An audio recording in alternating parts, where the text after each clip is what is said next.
Bom, gente, devido a um pequeno probleminha no vídeo, vamos retomar aqui sobre essa parte final aqui sobre a convenção. Nós vamos ver que a partir do momento em que houve ameaças de invasões estrangeiras, principalmente devido a ações de organização a partir da família real, que estava de alguma forma conspirando com os inimigos da Revolução, os inimigos externos da Revolução, aí devido a esse problema de ameaça de invasão estrangeira, se agravam apesar da crise econômica que acaba atingindo a maioria da população mais carente das principais cidades francesas, principalmente de Paris, é aí que começa a ter um maior fortalecimento do grupo dos chamados jacobinos, que acabam recebendo o apoio dos sans-culottes, o pessoal mais ligado às classes populares menos favorecidas, e conseguiram chegar ao poder, isso em 1793. Justamente nós temos a partir da convenção a instauração de um governo de origem jacobina, ligado ao grupo político dos jacobinos. Então vocês notam aqui a imagem representando a execução do rei francês, depois de preso e condenado por crimes contra a nação. E aqui os principais líderes dos grupos jacobinos: Danton, Marat e Robespierre. Aí nós vamos ter, durante esse processo de ocupação do poder pelo grupo dos jacobinos, nós vamos ter o chamado regime do terror. Caracteriza-se pelo um processo de caça a inimigos da revolução. Robespierre assume o comando do governo revolucionário e justamente a partir desse início de governo dos jacobinos, eles assumem o poder de um país à beira de um colapso. Uma guerra com outros países, revoltas populares bastante frequentes em vários pontos da França, além da crise econômica que estava cada vez mais crescente, cada vez mais atingindo as camadas mais populares da população. Aí, para se manter no poder, Robespierre passa a exterminar todos os que fossem considerados inimigos da Revolução.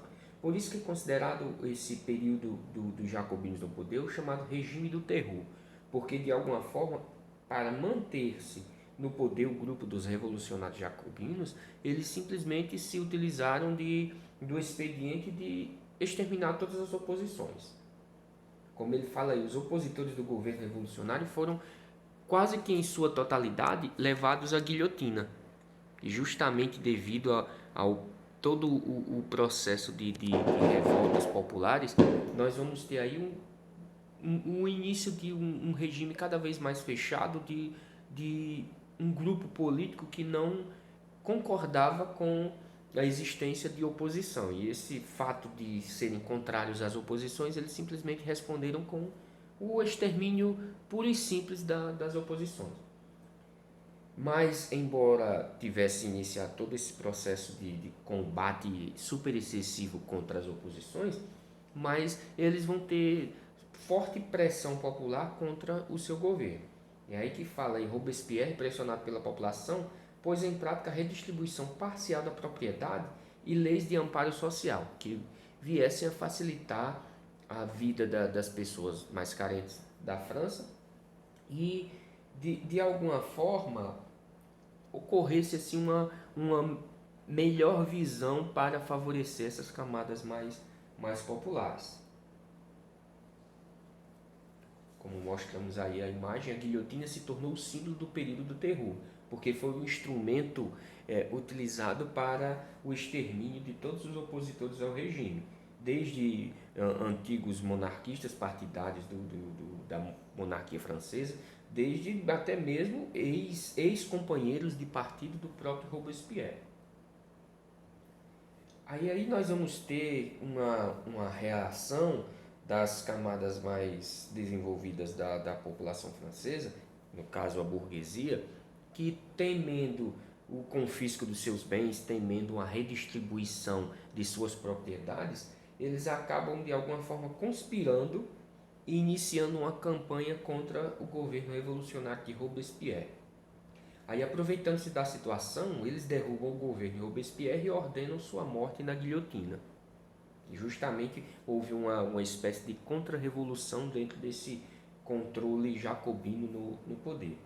E a essa reação da burguesia recebeu ou deram o nome de Reação Termidoriana, que iniciou-se em 1794 e representou o retorno da alta burguesia ao poder, o que antes, o processo revolucionário tinha sido uma espécie de associação entre as camadas mais baixas da população junto com a burguesia em busca de privilégios políticos, de uma maior participação política desses grupos na sociedade, como bem vimos anteriormente.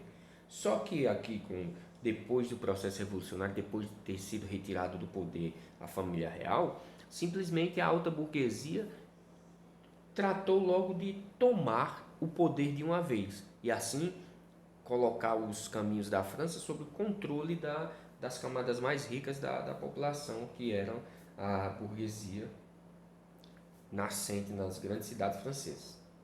É aí que, a partir desse momento da chamada reação termidoriana, nós vamos ter a instauração de uma nova Constituição, que foi elaborada em 1795 e foi mantida a República como forma de governo. O voto censitário foi restabelecido, ou seja, aquele voto no qual os eleitores só podiam ter esse direito de voto se eles possuíssem uma determinada renda econômica, uma determinada renda financeira.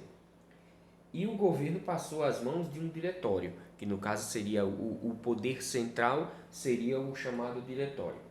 Seria assim instaurada uma nova fase da Revolução Francesa, com o chamado diretório. Aqui trouxemos para vocês aqui uma informação importante, que quando houve o processo revolucionário de retirada da monarquia do poder na França, também se modificou, além das estruturas econômicas e políticas da sociedade francesa, também os revolucionários instauraram um novo calendário, assim chamado calendário revolucionário francês, que dividiu o ano em meses, mas modificou os nomes dos meses. Dividiu o ano de acordo com as 4 estações, o outono, a primavera, o inverno e o verão, e cada mês representou assim um período de divisão mais baseado nas características climáticas e naturais da França. Como vocês notam aí no quadro, o período que começa um mês e termina. Como vocês vão notando aí. No outono, o primeiro mês, o vindimiário, entre 22 de setembro e 21 de outubro. O segundo mês, brumário, entre 22 de outubro e 20 de novembro. O terceiro mês, primário, 21 de novembro a 20 de dezembro. Vocês notem que vai ter uma divisão, uma nomenclatura diferente, e não mais a divisão tradicional em janeiro, fevereiro, março, abril, maio, junho, julho, agosto, setembro, outubro, novembro, dezembro. Vamos ter modificações no próprio nome dos meses. E além também do período que corresponde a eles. Aí na época do inverno, o primeiro mês é o nevoso, 21 de dezembro a 19 de janeiro. O pluvioso, de 20 de janeiro a 18 de fevereiro. O ventoso, de 19 de fevereiro a 20 de março. Isso lembrando que essa divisão é de acordo com o calendário tradicional, mas foi modificado de acordo com as características naturais. Na primavera, o mês germinal, 21 de março a 19 de abril. O mês floreal, de 20 de abril a 19 de maio. O prairial, de 20 de maio a 18 de junho. Aí vem o último período do ano, no verão, o messidor, 19 de junho a 18 de julho. O termidor, 19 de julho a 17 de agosto. Lembrando, a partir da instalação desses calendários, nós vamos ter algumas características específicas relacionadas a esses meses. Como vocês notam aí, no segundo mês do período do verão, o mês do termidor, entre 19 de julho e 17 de agosto. Estão lembrados do acontecimento aqui? Reação termidoriana. Iniciou-se no período de julho de 1794. Recebeu esse termo reação termidoriana porque ocorreu no mês do termidor. Daí o termo utilizado. Por isso que eu trouxe para vocês mudança do calendário, porque alguns acontecimentos na França pós-revolução de 1789 começaram a ocorrer com esses nomes ligados ao período dos meses que foram modificados. E por último, o último mês aí, no período do verão, o Fructidor, de 18 de agosto a 21 de setembro. Aí, novamente, a partir de 22 de setembro, há uma nova modificação. Porque vocês notam que houve uma mudança nos nomes dos meses e justamente alguns acontecimentos ligados à Revolução Francesa estiveram, de alguma forma, citados a partir desses meses. A questão da reação termidoriana, a questão de um outro acontecimento que nós vamos ver numa aula mais para frente, é a questão do chamado golpe do 18 Brumário, quando ocorreu no dia 18 do mês das brumas, aqui o mês brumário, que vai acontecer assim, a questão do chamado golpe, do qual Napoleão Bonaparte toma o controle do poder político na França a partir do chamado golpe do 18 Brumário. Recebe também esse nome em relação ao mês que ocorreu. Aí vocês notam aqui na imagem a chamada Noite de Nove Termidor, quando de fato existe o princípio da chamada reação termidoriana. Aí a partir da chamada reação termidoriana, nós vamos ter a instauração de uma nova estrutura, de uma nova organização no poder político na França pós-revolucionária, a chamada fase do diretório, que o poder político foi entregue a um conselho de 5 membros, que no caso esse conselho passou a ser chamado de o diretório, que eram eleitos para um mandato de 5 anos. 5 membros, quem governava de fato a França era o chamado diretório, um conselho de 5 membros que eram escolhidos entre os eleitores. O governo manteve-se graças a uma aliança com o exército francês, naquele momento muito prestigiado pelas sucessivas vitórias contra a coligação de países europeus, que no caso da França formou-se um exército bastante poderoso do ponto de vista militar na Europa, que conseguiu vencer coligações de países estrangeiros e aos poucos salvar a França de uma possível invasão estrangeira. E nesse momento o exército passa a ocupar um papel bastante significativo na situação política francesa daquela época. Principalmente a figura do general Napoleão Bonaparte, que ganha prestígio diante da atuação do exército, que o levou a assumir o poder posteriormente, o que nós vamos ver na aula mais para frente, que eu já tratei há alguns minutos atrás sobre o chamado golpe do 18 Brumário.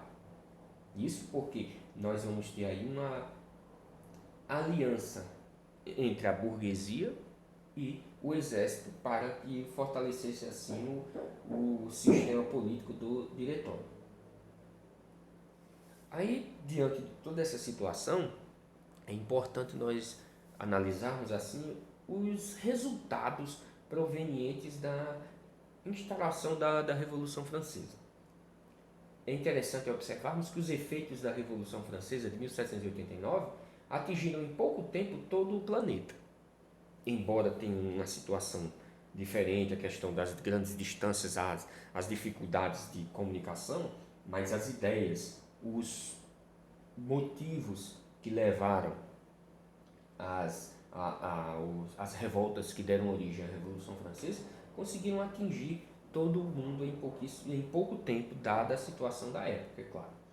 Os ideais de liberdade, igualdade e fraternidade, que eram os lemas da Revolução, se consolidaram como princípios universais e inspiraram a luta pela independência e liberdade em diversos países.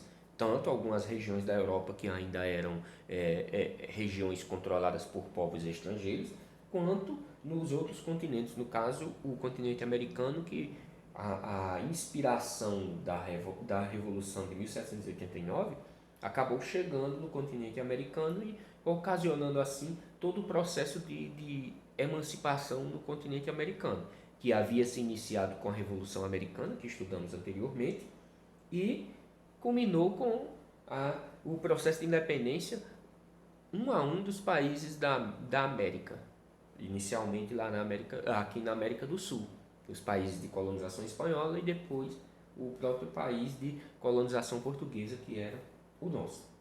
A Revolução Francesa assim contribuiu para a construção de sociedades mais democráticas pautadas nos direitos humanos, embora não tenha umas características peculiares à época, a situação vigente na França, daquele final do século XVIII e início do século XIX. É importante nós analisarmos que os ideais de direitos humanos, os ideais da liberdade, da igualdade entre os povos, da fraternidade dentro da sociedade, começou nesse processo de revolução iniciado lá na França em 1789. Por isso que a ideia de democracia vai ganhando cada vez mais força a partir desse momento. O grande resultado da Revolução Francesa foi esse, a grande consequência foi essa, a necessidade da instauração de regimes democráticos dentro das monarquias francesas, das monarquias europeias que estavam há muito tempo desgastadas devido ao grande controle que essas exerciam sobre suas sociedades. Então, o grande legado da Revolução Francesa foi esse, iniciar uma onda de desenvolvimento de políticas mais democráticas. Então, gente, era basicamente isso aqui o final do nosso assunto.